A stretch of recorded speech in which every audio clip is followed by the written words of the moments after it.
Nomor 6. Ya terakhir kemarin sampai nomor 5 ya, kita berikol ya, tentang kelembutan hati bab keempat tentang tulul amal. Yang kemarin itu dari 12 catatannya yang ada di Kitab Fathul Bari terakhir sampai nomor 5 nya sampai nomor 5 nya itu yang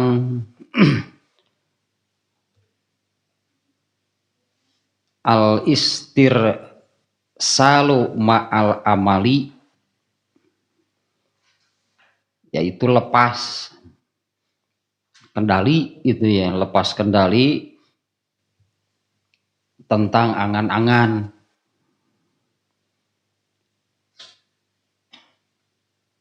Yaitu ada empatnya hadisnya, 4 perkara yang mencelakakan, yaitu jumudul ain, ya mata yang tidak pernah menangis, itunya itu ungkapan atau idiom. Mata yang tidak pernah menangis itu artinya tidak pernah ingat mati, tidak pernah ingat akhirat. Kemudian qaswatul qalbi, keras hati. Tulul amal, angan-angannya gitu ya, panjang, banyak keinginan dan angan-angannya hanya urusan dunia. Wal hirsu ala dunia, dan rakus, tamak dalam urusan dunia. Nah sekarang nomor 6 nih. Hadis riwayat At-Tabrani dan Ibnu Abi Dunya. Ngaranna alusnya Ibnu Abi Dunya. ada Abu mau bebas tuh. Abu Dunya pek. Nah hadisnya An Abdillah bin Amrin, dari Abdullah bin Amr radhiyallahu anhu, Rasulullah SAW bersabda, solahu awali hazihil ummah bizahadati wal yakin.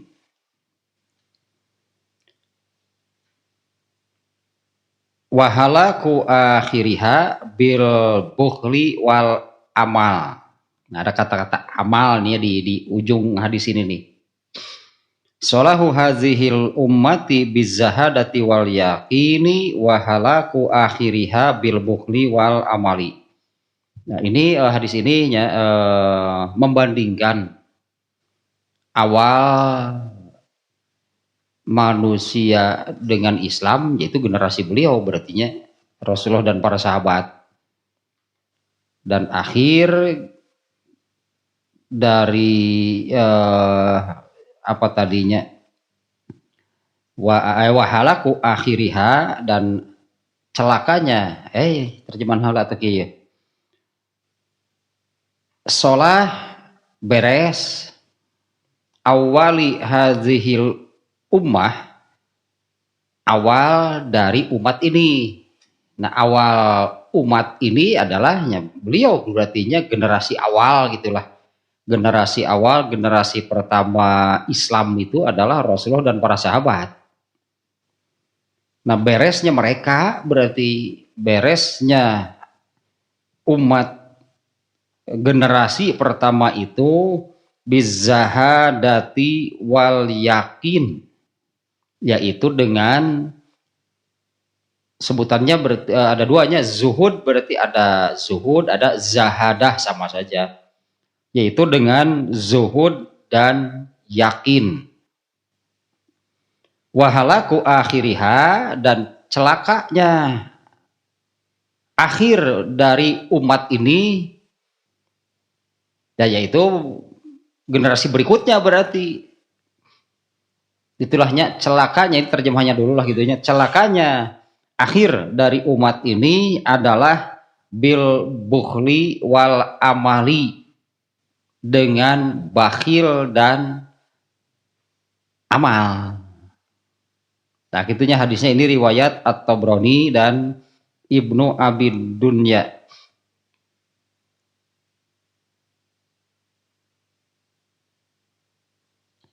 Nah, beresnya umat, ya iyalah gitunya, beresnya umat generasi pertama, umat Rasulullah SAW itu dengan zuhud. Ya, beberapa waktu yang lalunya sudah saya sebutkan, zuhud mah anti keduniaan. Ya, anti keduniaan itu anti yang kalau bukan ibadah pasti ditinggalkan gitu, anti keduniaan nih. Ya kalau bukan ibadah, kalau bukan agama gitu, kalau bukan pisurgaeun pasti ditinggalkan, tak beres, gitu beresnya tah. Ya bukan, ini seringnya saya ungkapkannya, tidak identik gitu kan, urusan keduniaan itu sama dengan harta. Sahabat yang kaya juga banyak. Tapi semuanya zuhudnya, karena zuhud bukan harus miskin. Abdurrahman bin Auf tepan ngalamar hajakannya, Abdurrahman bin Auf ngalamar Fatimah teh miliaran teh, kemudian itulah dan seperangkat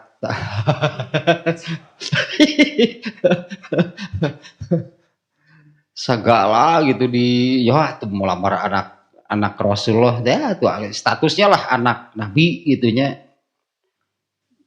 itu pun lah sudah apa namanya ya, mau tidak mau gitunya, orang-orang pasti menghormati, memuliakan karena anak Nabi gitulahnya, karena sebagai anak nabinya. Ya apalagi udah Fatimah menyeguli sehingga soleh, segala diketerukeun Abdurrahman bin Auf ya, sampai kan ketika datang melamar itu kan bawa uang miliarannya, kalau rupiah mah gitu kan, bawa uang miliaran, bawa unta kayak spesialis impor di Mesir teh. Spesial atuh deh, kontana ge impor dari Mesir buat melamar Fatimah. Kemarin artinya ini contohnya kaya, tapi Abdurrahman bin Auf itu zuhud, dia anti keduniaan. Tanya sebut zuhud begitu, anti keduniaan deh. Kalau itu sesuatu yang bukan ibadah, bukan agama gitunya. Sebut kalau saya mengatakan mun lain pi surga pasti ditinggalkan. Nah, naonan kalau bukan sesuatunya yang akan membawanya ke surga. Tak zuhud menu gitu. Nah, beresnya umat generasi pertamanya, karena di sini disebutnya solahu awali hazihil ummah. Beresnya umat generasi awal, generasi pertama itu adalah dengan zuhud. Taitan aja zuhud gitu.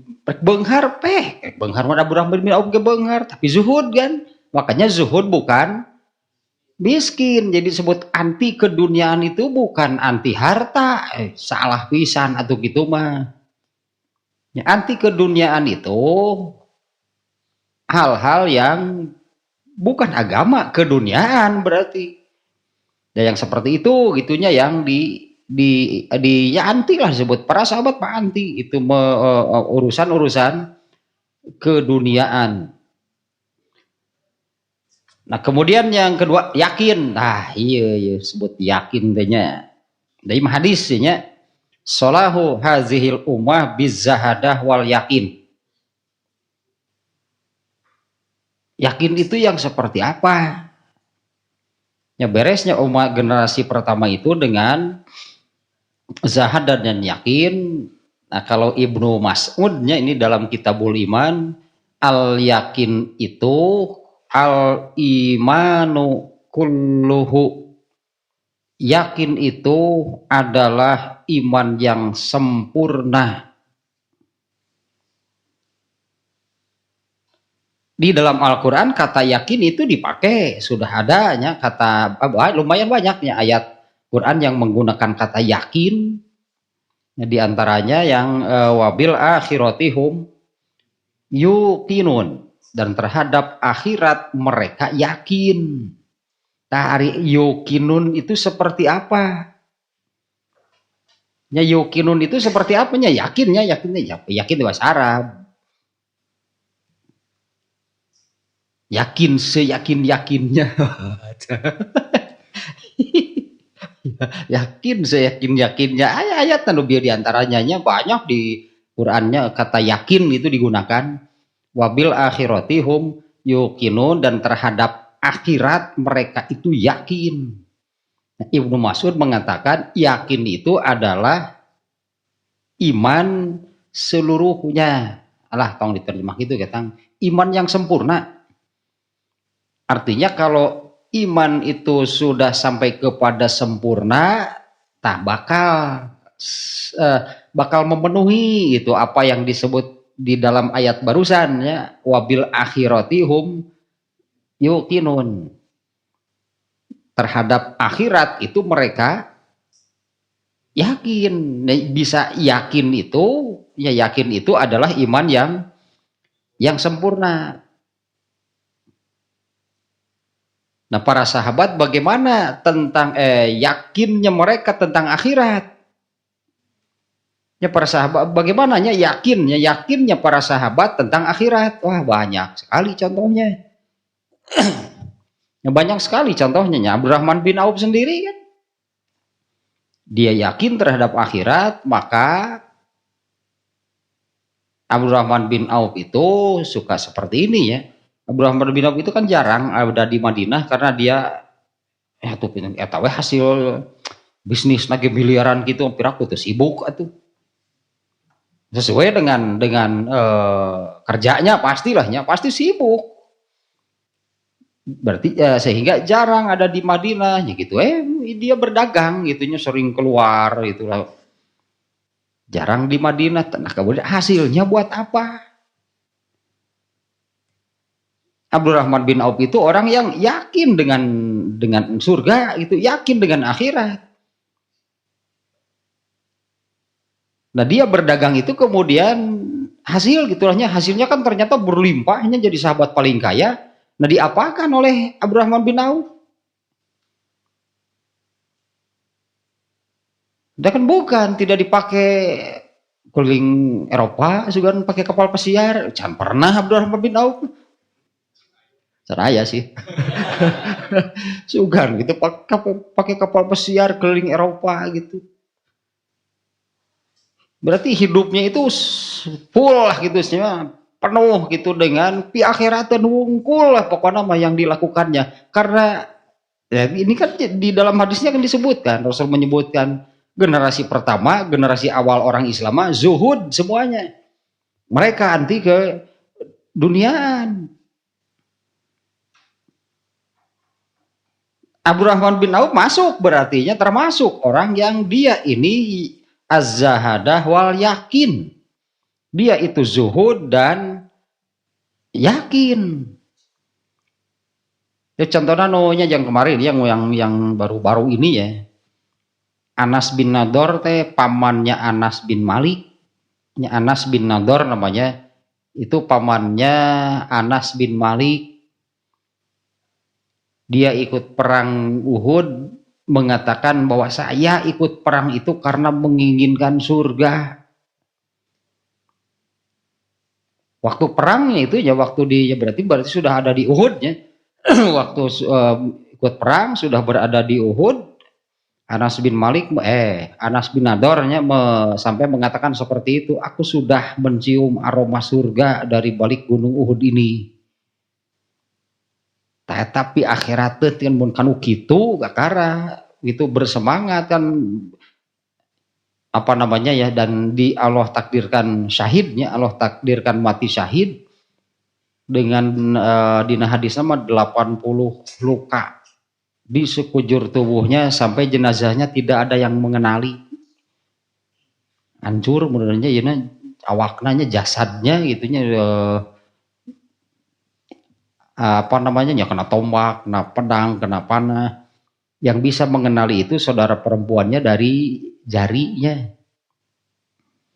Itu kayak naon jadi di jarinya, pokoknya saudaranya tahu bahwa ada mengenal bahwa ini jenazah Anas bin Nadir itu dari jarinya. Itu salah satu ulahnya contoh gambarannya bagaimana yakinnya para sahabat. Nah, karena beresnya ini hadisnya nih kalimatnya nih solahu awali solahu awali hazihil ummah, beresnya umat generasi pertama itu dengan zuhud dan yakin. Nah, zuhud manuk itulah tadinya anti keduniaan, bukan anti harta. Abdurrahman bin Auf konglomerat, Abu Bakar orang kaya, Utsman bin Affan itu orang kaya, Umar bin Khattab orang kaya. Tapi semuanya melamar Fatimah ditolak. Ke Fatimah mah ditolak semuanya. Nah, eta tuh. Ke hayang eta. Semuanya ditolak. Lah Fatimah udah seperti ayah persis gitunya, persis Rasulullah, mun lalaki masih gana jeung wajahna jeung awakna jeung sagalana teh nabi mun lalaki mah yang paling yang apa namanya yang membuat istimewa mana anggra akhlaknya. Banyaknya contoh-contoh yang menunjukkan bagaimana akhlak Fatimah dari amalannya sangat sangat banyak sebetulnya contohnya. Sampai ke ini adalah salah satu contohnya yang saya ingatnya. Oke aja lah ayah seri kedua. ada berikutnya.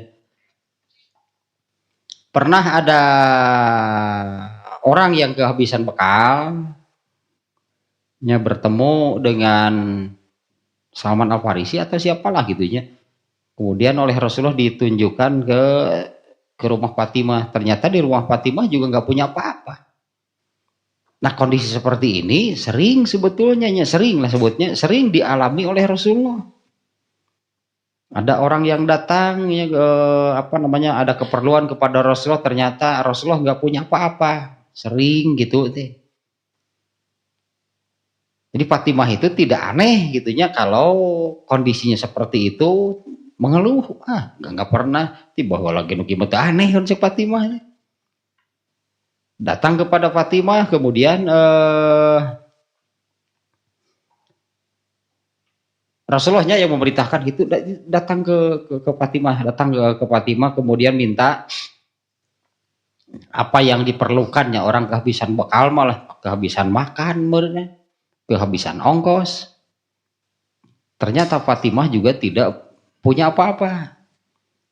Kalau nggak salah lah gitu lupa lagi teh. Iya kalung yang dimiliki oleh Fatimah itu diberikan, kemudian sok jual ternyata dibelinya kalau nggak salah oleh Utsman bin Affan. Dibelinya, kalungnya jadi dibeli gitu. Tapi kemudian oleh Utsman bin Affan dikembalikan lagi. Ayat 2 terangkaian teh dijual dulu, kemudian ingat lupa nih kisahnya, kemudian dipakai untuk memerdekakan hamba sahaya, kemudian kalungnya itu kembali lagi ke Fatimah. Jadi kalungnya balik deui gitu. Ini yang orang yang kehabisan bekal jadi punya bekal, ada hamba sahaya jadi merdeka, tapi kalungnya balik deui ke Fatimah teh. Tapi dari amalnya itu sudah ya dia beramal kan ya dengan ini kalungnya begini kan lah gitunya. Nah dari kalung yang diberikan itu kemudian orang yang kehabisan bekal ini terpenuhi, kemudian digunakan untuk membawakan hamba sahaya, kalungnya balik deui. Ya kalungnya balik deui, amal solehnya punya. Tak etan disebut contoh deui ya taginya, itu contoh yakin gitu dah. Amal solehnya punya, kalungnya balik deui. Mun unggal poe cek Fatimah teh kieu nya geunahnya. Mun unggal poe boga amal kieu cenah. Kalung teh aku ke balik deui. Beramal mah ke balik deui kalungna mah. Nah, luar biasanya memang eta dan salah satu contohnya semuanya ada ini kan generasi pertama itu kan sahabatnya. Nah, beresnya generasi manusia pertama dari umat ini adalah dengan zuhud dan yakin. Nah, yang disebut yakin itu kalau iman sudah sempurna. Nah, kalau iman sudah sempurna, baru itu ya disebutnya orang yang yakin. Nah, seperti contohnya di ayat yang tadi, wabil akhiratihum yuqinun. Orang dan terhadap akhirat mereka itu yakin. Nah, contoh yakin manu tadi lah gitunya. Anas bin Nador, dia ini yakin gitu dengan surga, ikut perang sampai nyatanya ini jasadnya pun tidak ada yang mengenali. Nah, bahkan dengan mengatakan seperti tadi bahwa surganya pun gitunya sudah tercium aroma surganya dari balik gunung Uhud ini. Kita yakin sampai seperti itu. Nah, kemudian yang bukan yang kedua, lanjutannya wahalaku akhiriha bil bukhli wal amali. Ya, emang sapasang sih ya pada zuhud jeung yakin sapasangnya teh. Kalau orang anti dunia karena yakin dengan akhirat, buat apa dunia? Artinya pasti ditinggalkan karena yang diyakini tadinya, yang diyakininya itu akhirat pasti diperjuangkan.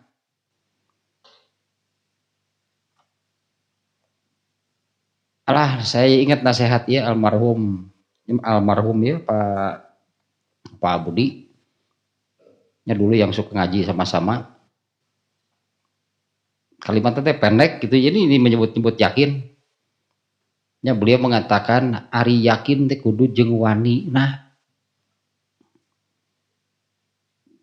tawani nanti kumaha beraninya itu berani seperti apa? Tah ieu berarti dasar pasangan. Nah iya yakin dengan zuhud, yakin tuh surga teh aya, yakin tuh akhirat teh aya. Nguseup we kabagean teh kumaha engkau yakin cenah akhirat. Tapi malah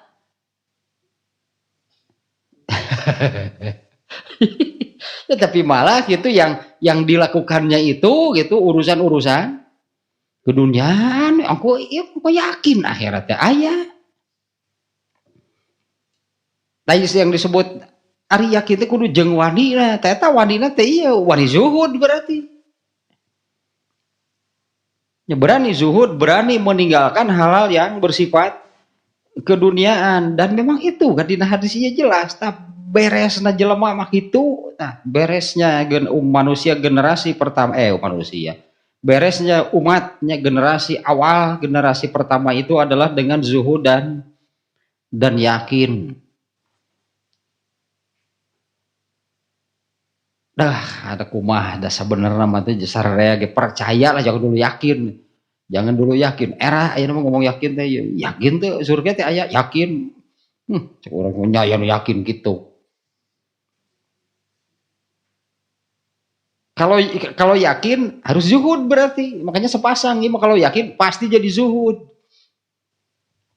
Yakin dengan surga. Pokoknya apa? Disebutnya teh nu aya dina sirah nanti geus pokoknya surga gitu nu apa-apa itu tentang surga. Kadunyaan atuh eta panu ngajauheun tina surga teh kadunyaan mah. Ya kan arahnya berlawanan antara urusan keduniaan itu urusan yang menjauhkan dari surga. Ongkoh yakin karena surga, ari nu dipaju pagawean kadunyaan wae. Pan eta teh tajaiyah gitu teh. Bertolak belakang. Meskipun tadi kalau yang disebut yakinnya oleh Ibnu Mas'ud itu, ya sebutlah orang bisa sampai kepada tahap yakin itu kalau imannya sudah sempurna. Muncan gitu berarti belum sempurna imannya. Mau nu kitu mah anu kana kadunyaan bukan tidak beriman, tapi imannya rendah, bukan lagi belum sempurna. Kalau terlalu banyak keurusan keduniaan, ya berarti imannya rendah. Karena kalau imannya tinggi, pada pasti menginginnya ke akhiratan. Apalagi kalau sudah sempurna, imannya sudah bulat. Padahal hadis iman jelas, tak itu beresna para sahabat baheula teh gitu. Dulu seperti itu beresnya generasi umat generasi pertama. Dan yang keduanya dari hadis ini poinnya adalah kebalikannya, wahalaku akhiriha, dan celakanya akhiriha te akhiri hazihil ummah, celakanya generasi umat celakanya umat generasi berikutnya itu adalah dengan bakhil dan amal. Sapasang deui wae itu bakhil dan amal mah. Artinya kalau orang yang tulul amal, yang keinginannya itu hanya kepada urusan keduniaan gitu, pasti bakhil. Karena urusan keduniaan mah sifatnya itu kalau yang di surat At-Takatsur mah nya alhaqumut takasur hatta zurtumul, da bakal nepi ka maot kikituan teh nya hatta zurtumul maqabir itu hingga mati. Ingin menjadi yang terdepan, ingin menjadi yang paling itu dalam urusan keduniaan, pasti jadi bakhil. Karena apa yang sudah dimilikinya itu jangan sampai berkurang. Ya kalau berkurang mah beneran jadi batur. Atau kalau dirinya berkurang berarti nanti kan akan kalah jumlah oleh orang lain.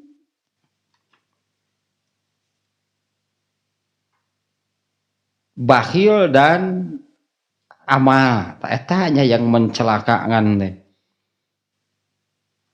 Wahalaku akhiriha bil bukhli wal amali, dan celakanya umat generasi berikutnya lah gitunya, umat generasi berikutnya itu oleh bakhil dan amal tehnya itu, karena orang Islamnya itu sudah tidak lagi zuhud, sudah tidak lagi anti keduniaan, malah kebetulan sejalannya kalau dalam pembahasan tahdzibul akhlak kemarin malah hubbu riyasati dunyawiyah, malah kecintaannya itu kepada urusan dunia.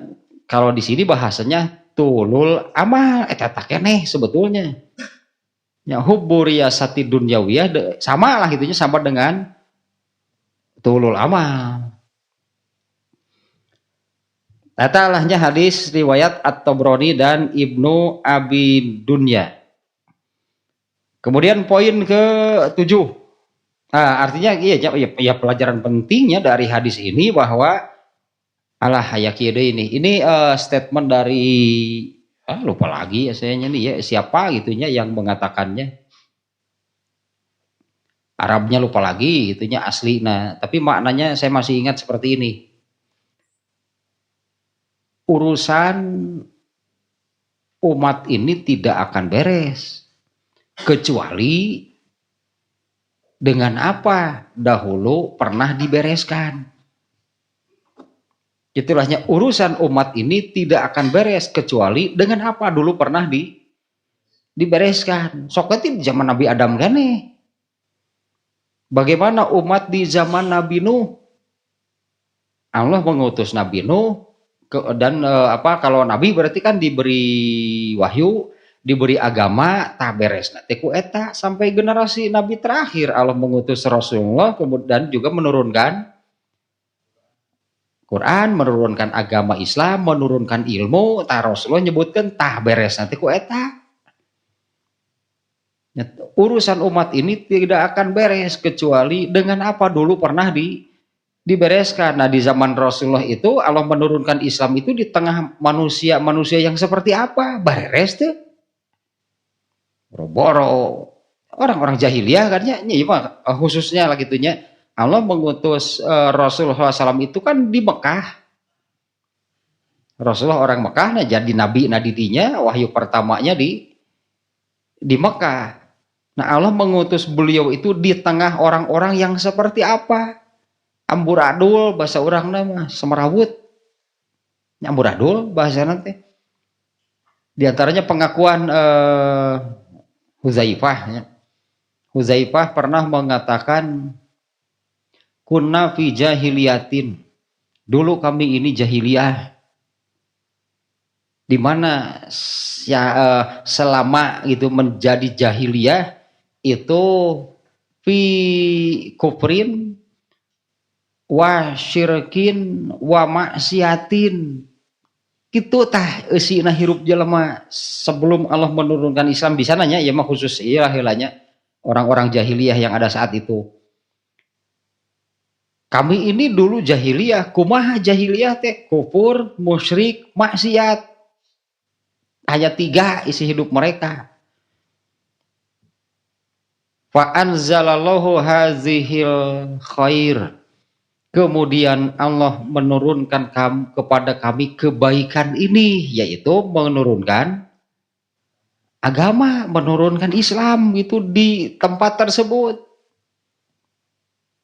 Dan terbukti kan kemudian yang masuk Islam itu menjadi beres, manusia yang beres gitu, amal-amalnya teh bareres karena oleh Islam itu kan diatur sampai ke hal-hal yang sangat kecil, diatur oleh Islam teh.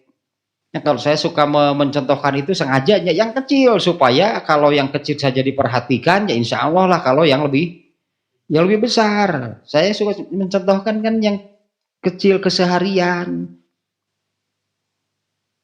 Make sendal, muka sendal wae diatur ku Islam teh teu bebas. Nah, huap wae kan diatur. Kalau sebelum ada Islam orang makan bagaimana? Bebas, mau tangan kanan, mau tangan kiri, mau nggak pakai tangan, tidak piring dipacokan, emang emang hayam, apa bebas? Pan bebas, rek itu gepek wae berenang asalnya mah. Atau rek tina tanggal wae gitu dicaplukan hiji-hiji. Emang hayam merak ngadaharan cengek tina tanggalna langsung. Tapi kemudian kan diatur sampai ke hal-hal yang terkecil bareres amalna teh seragam gitu, berarti amal sahabat mah. Ini beres berarti pan seragam pan amal nanti. Sampai ke hal-hal yang paling kecil diatur oleh Islam. Tak itu beresna jelema. Sepertinya pengakuan para Huzaifah tadinya, ya semuanya juga sama. Dulu kami ini di zaman jahiliyah teh kufur, musyrik, maksiat. Hidupnya itu hanya berisi 3 macam, nu goreng kabeh. Ya, semuanya tentang keburukan. Kemudian Allah menurunkan kebaikan ini, yaitu menurunkan agama Islam. Ini hadisnya, hadis ini oleh Imam Bukhari dimuat di Kitabul Fitan. Pertanyaan Huzaifah itu, setelah kebaikan ini ada keburukan gak? Ya. Rasulullah menjawab, baralik deui, itu artinya manusia. Pan keburukan tadi, kalau jahiliyah buruk semua itu kan. Nah, setelah Allah menurunkan agama ini nanti akan ada lagi keburukan nggak? Ada.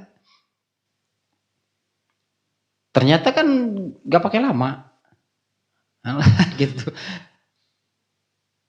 Benteng terakhir teh Umar bin Khattab. Begitu Umar bin Khattab terbunuh, mulailah orang Islam di rumah Masep.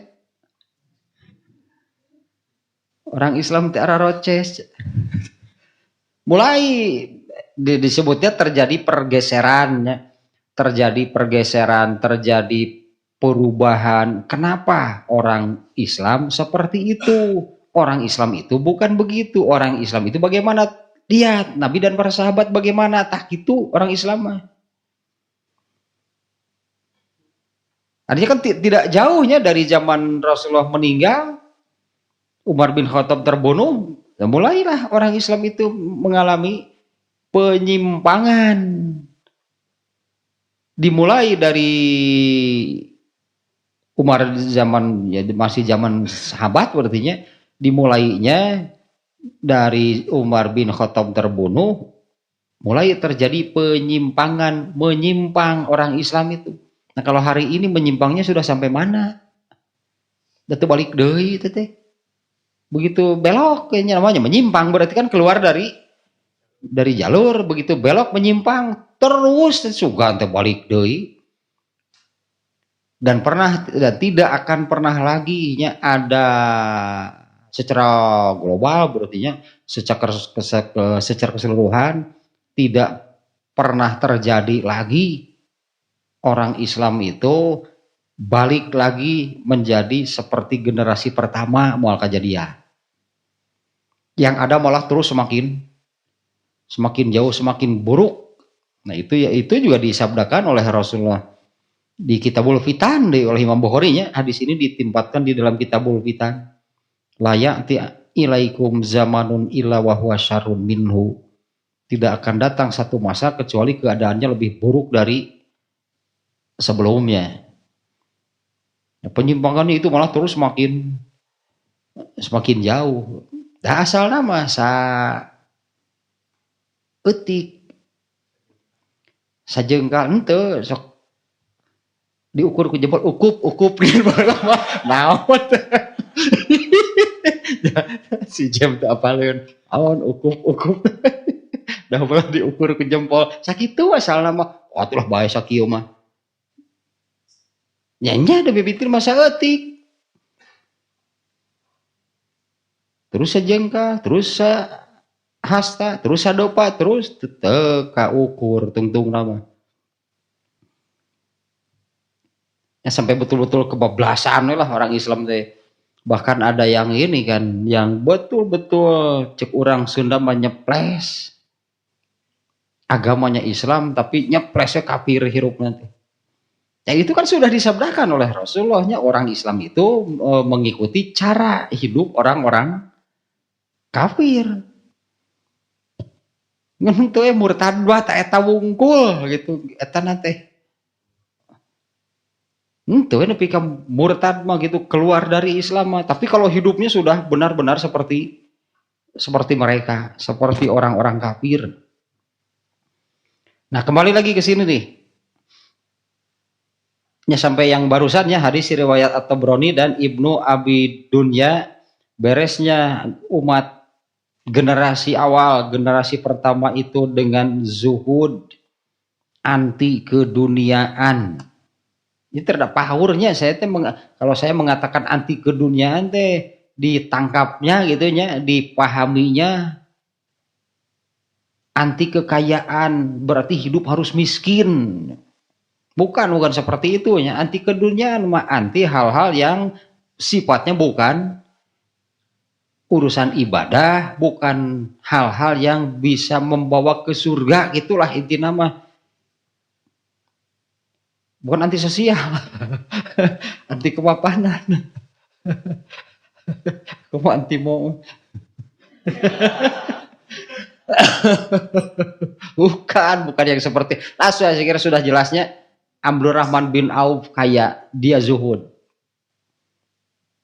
Ya Abu Bakar kaya kan, Utsman bin Affan kaya. Mereka wakafnya banyak. Anas bin Malik kan kemudian juga jadi orang kaya kan, didoakan oleh Rasulullah ya. Anas bin Malik jadi sahabat Ansor paling kaya, zuhud Anas bin Malik.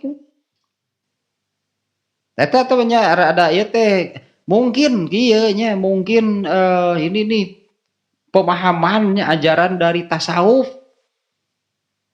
Yang disebut zuhud itu berarti harus miskin. Banyaknya hal-hal seperti itu ya, misalnya apa sih artinya zuhud? Nah oleh orang tasawuf itu kemudian dibiaskan gitu nya, dipelintir lah gitu. Jadi gitu disebut tasawuf teh. Mun hayang soleh hayang soleh berarti harus miskin. Eta nu cilaka mah miskin menang hayang soleh henteu. Miskin menang hayang soleh henteu. Boro-boro soleh kita kafir deh. Jadi kafir miskin. Rugi pisan. Jadi kafir miskin. Contoh lain ya, ini ajaran sengaja saya ya, ini sengaja ya kelompok iya mah ya, tentang tawakal. Menurut orang tasawuf, tawakal itu seperti apa? Arti kata tawakal itu berarti menyerahkan sepenuhnya, pasrah kepada Allah, berarti serahkan sepenuhnya kepada Allah. Artinya sudah kita ini diam, kan kita sudah menyerahkan segala-galanya, menyerahkan segala-galanya, menyerahkan sepenuhnya kepada Allah.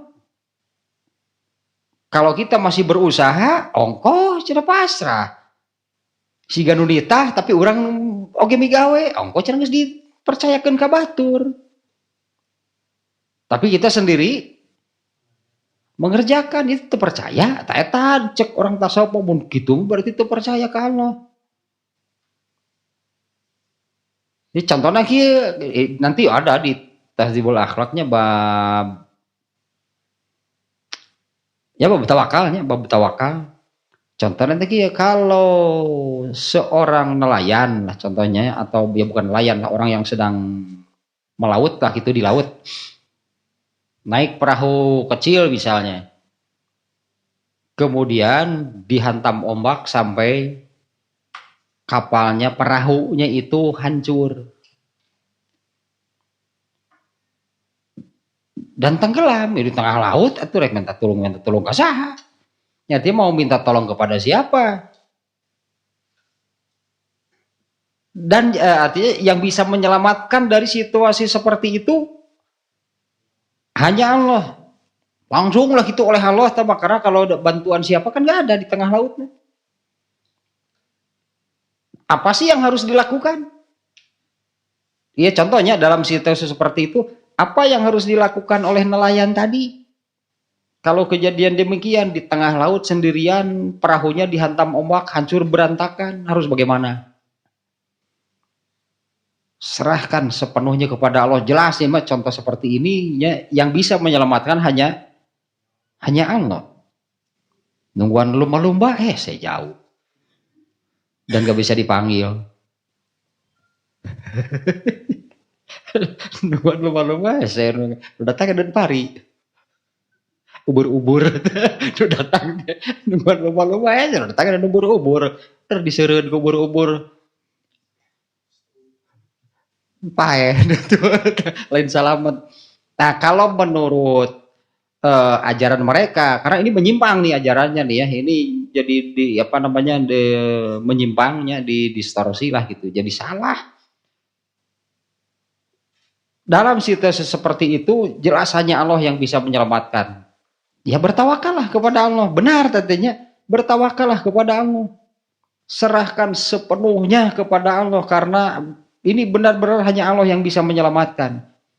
Nah, kalau menurut mereka, ketika dihantam ombak, perahunya berantakan, tidak boleh berusaha menyelamatkan diri. Kalau ada yaitu karena serpihan kayunya gitunya yang lewat, boleh gak berpegang? Kalau kita sudah menyerahkan sepenuhnya kepada Allah, gak boleh. Kenapa kita masih berusaha? Mun gitu mau percaya ke Allah teh. Jadi kumaha tuh? Cicing we, ngojay ge ulah. Berusaha gitu untuk supaya tidak tenggelam gitu. Gak boleh ada usaha apa-apa, karena kita sudah menyerahkan sepenuhnya kepada Allah. Kalau berenang boleh, hanya satu gaya karbit. Lep kerebek. Gaya karbit begitu pan. Terus kumaha? Baik. Tasawufnya sufi, tasawuf parah sebetulnya penyimpangannya. Nah, mereka itu di antaranya nubilah contohnya dua gitu tah. Zuhud berarti anti keduniaan, itu anti harta. Kalau ingin soleh berarti harus miskin salah besar. Tambah dengan contoh-contoh tadi lah, sahabat yang kaya juga banyak.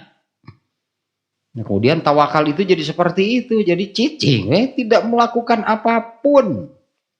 Kalau masih berusaha, menurut mereka, kalau begitu tidak percaya kepada Allah. Nggak sih, atuh jangan ada kaitan dengan Allah, sudah saja kita berusaha.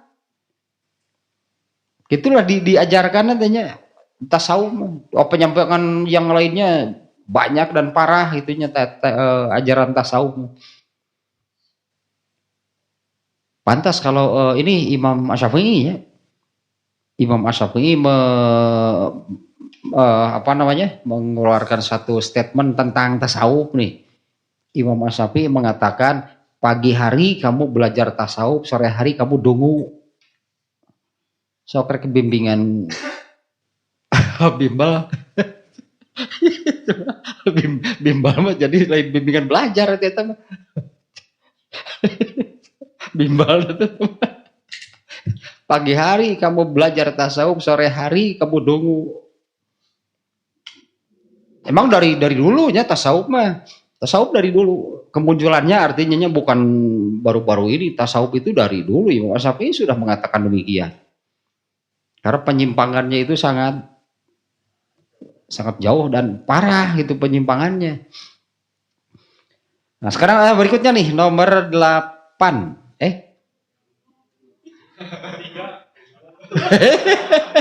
Nomor berapa sekarang? Nomor 7. Oh, gini merhatikan.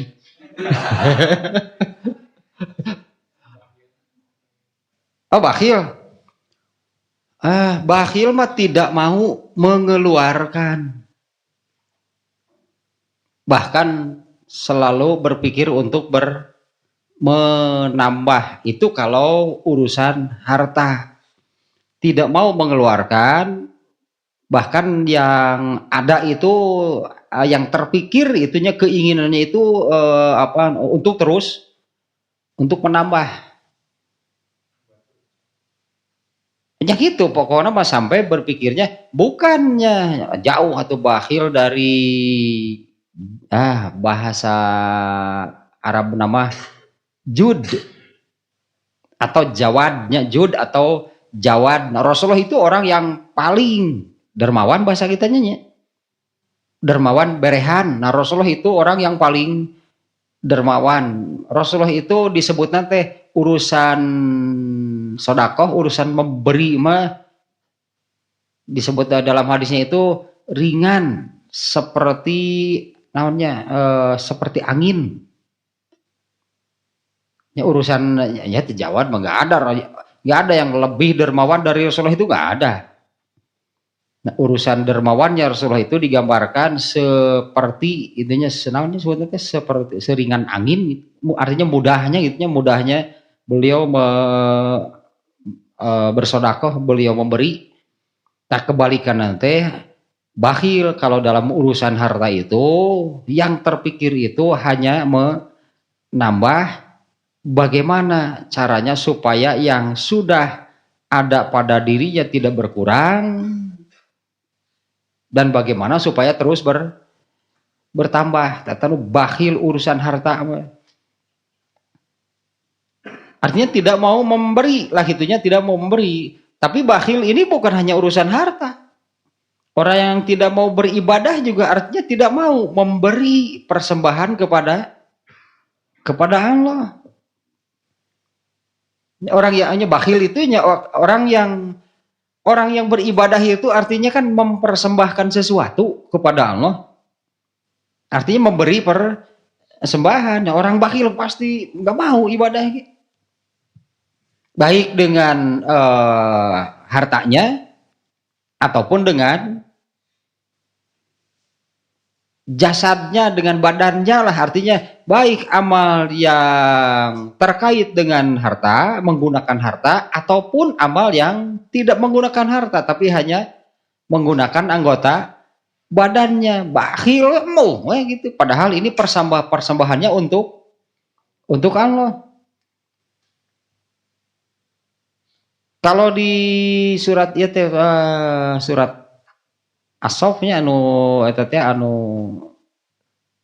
tijaratin tunjikum min azabin alim, perdagangan yang akan menyelamatkan kalian dari azab yang pedih.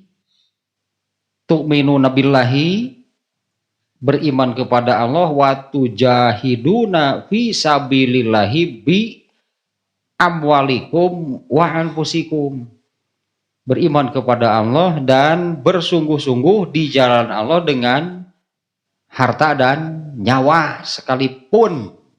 Tak itu permintaan Allah. Di awal ayat itu kan, hal adullukum ala tijaratin tunjikum min azabin alim, maukah aku tunjukkan kepada kalian perdagangan yang akan membebaskan kalian dari azab yang pedih. Itulah tu'minuna billahi, beriman kepada Allah, beriman kepada Rasulnya, wa tujahiduna, dan bersungguh-sungguhlah dengan harta dan diri lah, itunya diri teh segala nawe jiwa dan raga lah, itu diri ya, bahkan artinya bahkan sampai nyawanya sekalipun. Contoh nu tadi nu Anas bin Nador teh, artinya nyawanya pun diberikan, dijualin, diberikan lah. Sebenarnya mah ada ku Allah tepan dibeli, itu dibayar ya kan, sebetulnya kan oleh Allah dibelinya, dibayar dengan harga yang mahal gitu, harganya bahkan tak ternilai. Jadi beli kan, jadi hari dibeli teh mudah kita lamun dagang teh makan jual beli teh kitu da ayatna ge pan tijaroh nyebutna ge di dinya teh. Ala tijarotin, perdagangan atau jual beli, artinya anggaplah kita menjual, Allah yang memberi oleh yang membelinya oleh Allah, dibeli dengan harga berapa? Kan tak ternilainya harga yang diberikan oleh Allah. Didinya tah tujahiduna, artinya semakin bersungguh-sungguh itu seseorang dengan harta dan dirinya. Bisnis, sebutlah bisnis dengan Allah, semakin besar harga dari Allah yang diberikan. Ya, semakin mahal gitu ya, semakin besar, bahkan tak ternilai, dibeli nanti gitu ku Allah teh. Tanu bakhil mah boro-boro ulah nu aya teh ulah ngurangan mung gitu, mau ngaluarkeun. Meskipun bukan hanya hartanya, tadi kan duanya, bi amwalikum wa anfusikum, dirinya pun gak mau gitu, ngaluarkeun tenaga ge mung gitulah, ngaluarkeun tenaga ge mung, padahal ku Allah terek di bayar, ku Allah teh moal aya teu dibayar. Lebar dalam nu ieu mah, lamun nu bakhil urusan harta mah puncak nama syuhun disebutna teh. Puncak bakhil mah syuhun atau syahih, pakai sya titik tiganya, titik nya sya titik tiga, syahih atau syuhun disebutna teh, eta puncakna bakhil mah. Mun geus kitu mah keur sorangan ke lebar.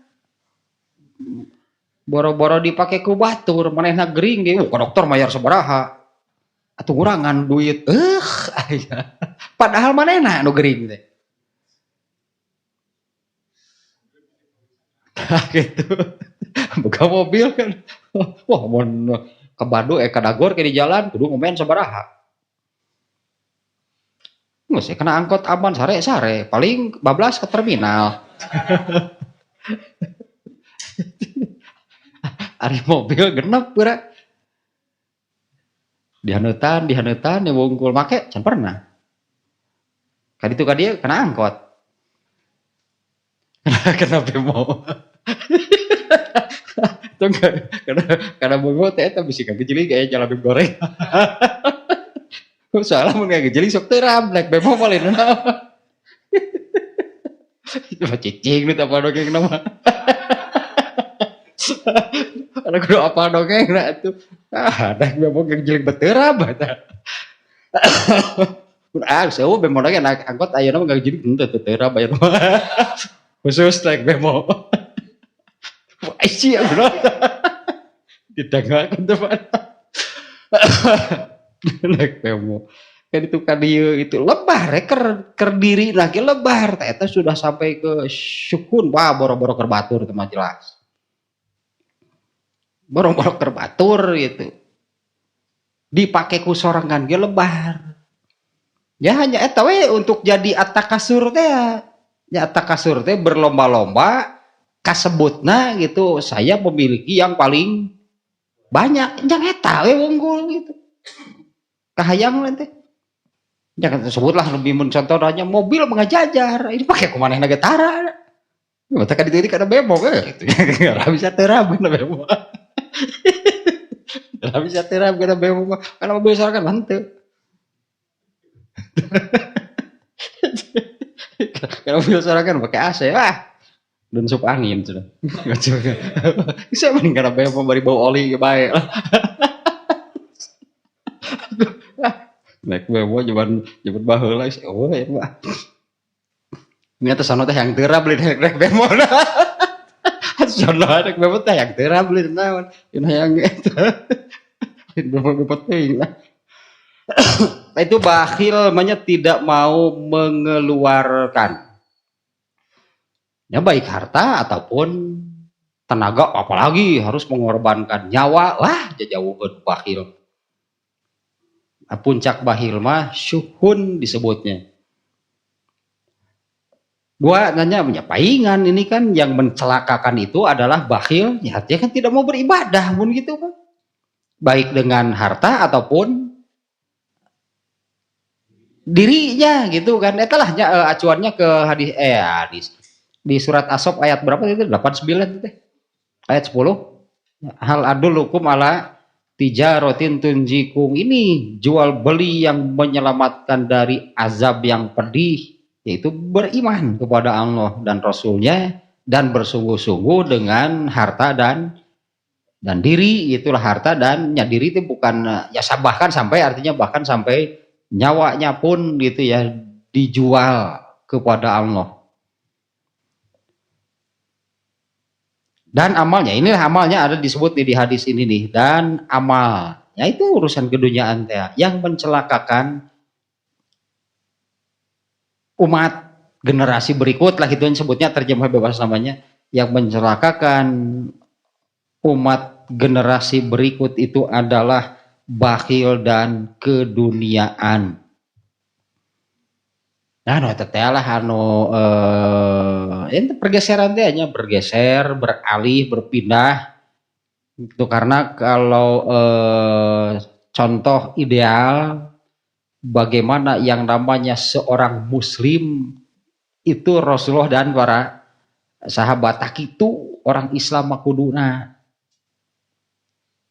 yang rapi berarti kan rapi sebutnya rapi gitu semua amalnya itu karena semua amal yang mereka lakukan itu mengamalkan ajaran Islam berlandaskan ajaran Islamnya itu tadi sampai ke hal pakai sendal pakai sepatu wahe gitu ngamalkan ajaran Islam rapi berarti hidupnya nyapan solah disebutnya kita tadi solahu tadi teh solahu awali hazihil ummah ya, beresnya itu umat generasi pertama itu karena dengan Islam juga seperti komentar tadi tanya statement seorang ulama yang bahwa urusan manusia sebetulnya urusan manusia ini gak akan beres kecuali dengan apa dahulu manusia itu pernah beres urusan anak. Nomor 7 itu tanya bakhil dan amalnya urusan keduniaan. Dan tadi ada pergeserannya yang sangat jelas gitunya oleh Rasulullah sudah disebutkan. Pergeseran, perpindahan gitunya tadi penyimpangan umat Islam dari kemestiannya itu sebutlah secara sederhana bukan sederhana hal yang paling mendasar mungkinnya oleh Rasulullah disebutkan yaitu menjadi manusia yang cinta dunia dan takut mati. Eta cinta dunia teh hubbu riyasati dunyawiyah. Kalau di sini disebutnya tulul amal.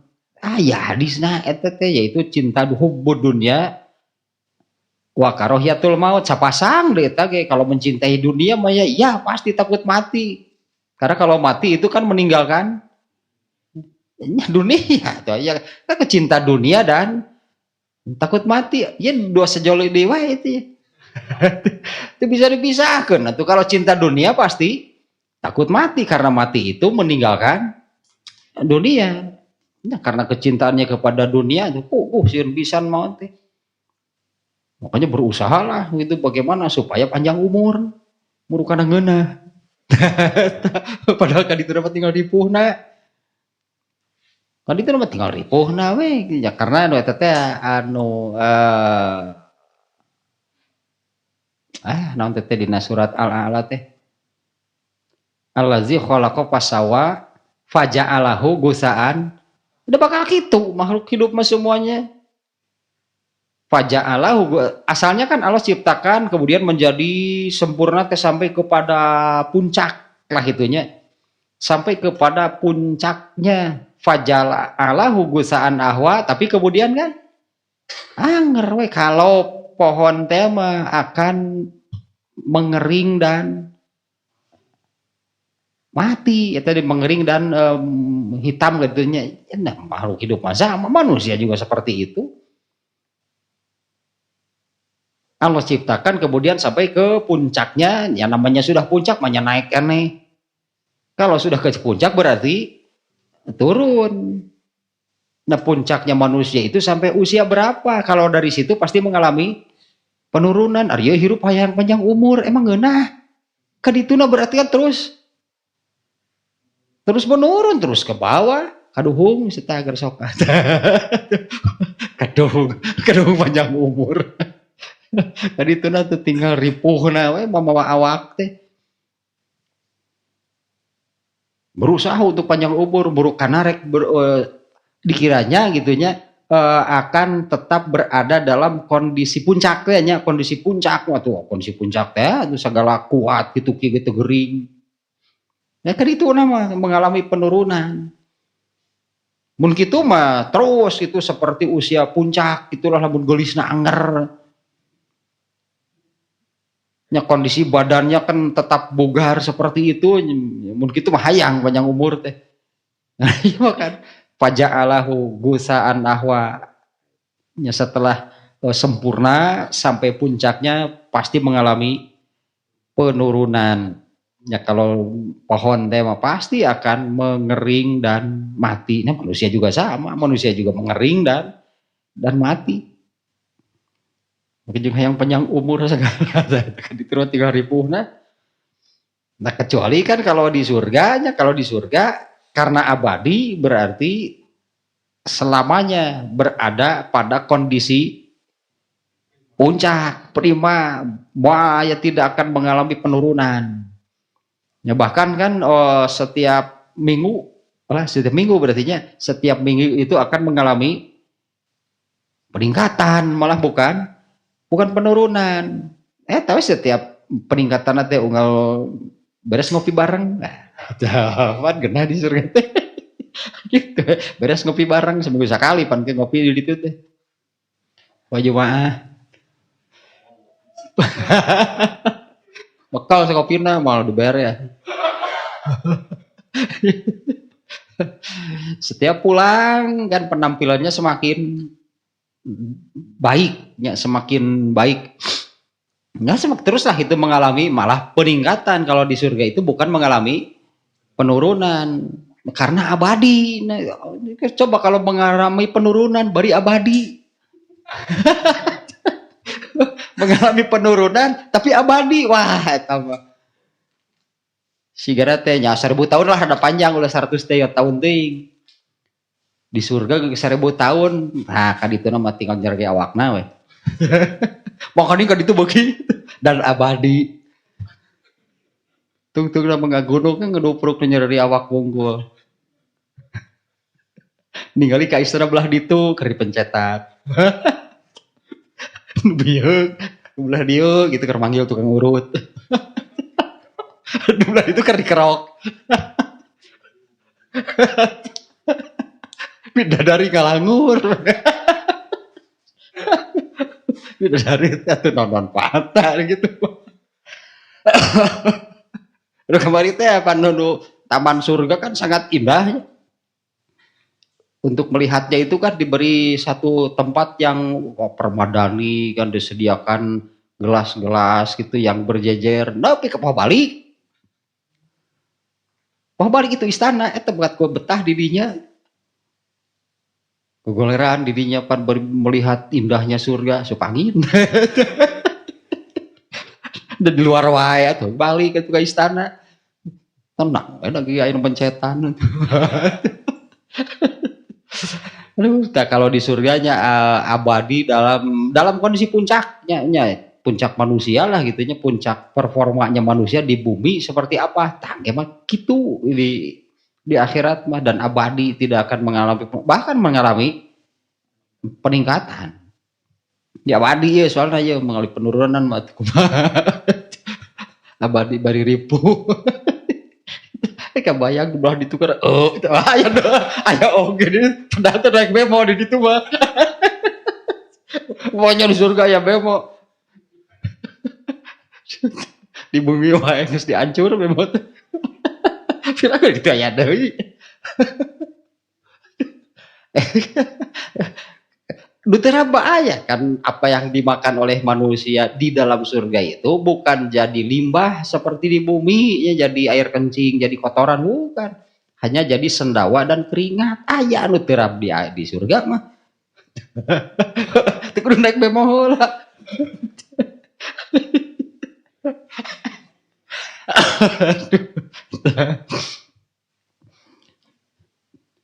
tuh jam teh geuningan dieu kan nomor 7 ya itu kaburu nomor 7-nya tapi hiji heula tan nomor genep ini memang sangat ya ya